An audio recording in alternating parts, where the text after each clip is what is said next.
আজকে তোমাদের সামনে আমি নাম্বার নিয়ে আলোচনা করব। নাম্বারের অর্থ হচ্ছে সংখ্যা বা বচন। আসলে নাম্বারের ব্যক্তি বস্তুর সংখ্যাকে গণনা করা বা ধারণা দেওয়াকে নাম্বার বলে।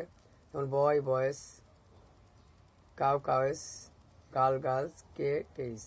তাহলে বয়, গার্লস, কাউ কেইস এই নাউন একটি ব্যক্তি বোঝাচ্ছে, একটি ব্যক্তি বা প্রাণী বস্তুকে বোঝাচ্ছে। এগুলোকে আমরা সিঙ্গুলার নাউন বলি।